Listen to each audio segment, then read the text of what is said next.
વીએચપીના પ્રવક્તા હિતેન્દ્રસિંહ અમારી સાથે જોડાઈ ગયા છે। હિતેન્દ્રસિંહજી, જે રીતે એક બાદ એક આ વિડીયો સામે આવ્યા છે, રીતસર તો સંસ્કૃતિ ઉપર સવાલ છે, ગરબાની ગરિમાને લાંછન લગાડ્યું છે આ યુગલોએ। જી, 2 દિવસથી સતત આ રીતે જે વિડીયો વાયરલ થઈ રહ્યા છે, જે અશ્લીલતા ગરબાના નામે સામે આવી રહી છે, જ્યાં માતાજી વિરાજમાન હોય, ગરબે ઘૂમીને લોકો આરાધના કરતા હોય, શ્રદ્ધાનું કેન્દ્ર હોય, આસ્થાનું કેન્દ્ર હોય, ત્યાં આવી વિભત્સ અને અશ્લીલ હરકતો ખૂબ જ અશોભનીય છે, અસંસ્કારી છે।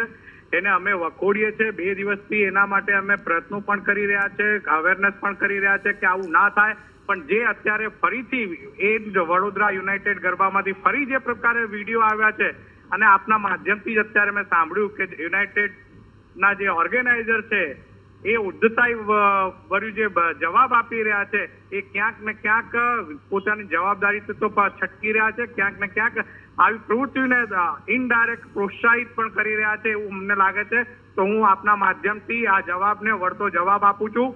યુનાઇટેડના ઓર્ગેનાઇઝરો આજે પોલીસ બળ, બાઉન્સર, સિક્યુરિટી ગાર્ડ જે લગાવવું હોય લગાવી લે।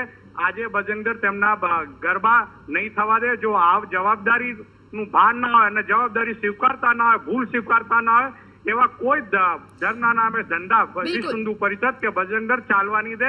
આ હું આપના માધ્યમથી એમને ચેતવણી આપું છું કે આજે ગરબા અમે નહીં થવા દઈએ। બિલકુલ હિતેન્દ્રસિંહજી, આપ ખૂબ મોટી વાત કરી રહ્યા છો કે આપ આજે ગરબા નહીં થવા દો। બીજી તરફ આયોજકો નફટાઈ કરે છે કે ગરબા ગ્રાઉન્ડમાં શું ચાલે છે એનાથી અમને નિસ્બત નથી।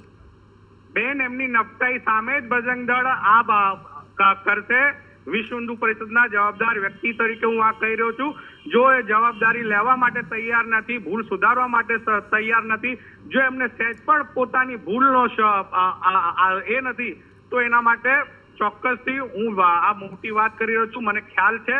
પણ જવાબદાર એક હિન્દુ સમાજના જે દાયિત્વ છે, જે આગેવાની કરી રહ્યા છે આ સંગઠનમાં અમે, તો આજે અમે આ ચોક્કસથી કહીએ છીએ કે આજે સતત બીજી વખત થયા પછી પણ ભૂલ ન માનવાના બદલે જે ચોરી અને સીનાચોરી જેવી વાત કરી રહ્યા છે આ જે ઓર્ગેનાઇઝરો, તો આજે બજરંગદળ જશે, વિશ્વ હિન્દુ પરિષદ જશે અને ગરબા નહીં થવા દે જ્યાં સુધી કે યુનાઇટેડના જે ઓર્ગેનાઇઝરો છે એ માફી ના માંગી લે।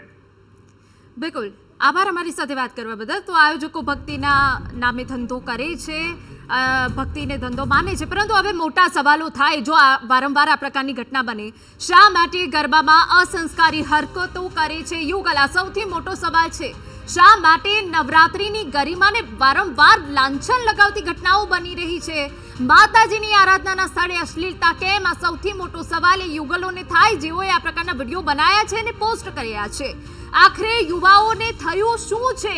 નવરાત્રિનો મહિમા એ લોકો ભૂલી ગયા છે, ગરબાની ગરિમા નથી જાળવી શકતા। કેમ ગરબામાં અશ્લીલ હરકતો થાય છે એ પણ અહીંયા સૌથી મોટો સવાલ છે। શું ધાર્મિક લાગણીઓનું કોઈ મહત્વ નથી અને એટલે અંશે એ આયોજકો પણ જવાબદાર છે? શું આયોજકો માત્ર પૈસા લેવામાં જ વ્યસ્ત છે? આ પણ એક સૌથી મોટો સવાલ છે। ગરબામાં શું ચાલે છે તે જોવાની જવાબદારી આયોજકોની નથી, કેમ કે યુનાઇટેડ વેના જે આયોજકો છે તે તો નફટાઈ કરી રહ્યા છે કે અમે જવાબ આપવા માટે બંધાયેલા નથી, પરંતુ તમે જ જવાબદાર વ્યક્તિ છો। તમારા ગરબા ગ્રાઉન્ડમાં કઈ ગતિવિધિ થઈ રહી છે એની જવાબદારી તમારી હોય છે, પરંતુ માતાજીની આરાધનાનો જ્યારે સવાલ હોય ત્યારે અશ્લીલતા કેમ? આ સૌથી મોટો સવાલ છે।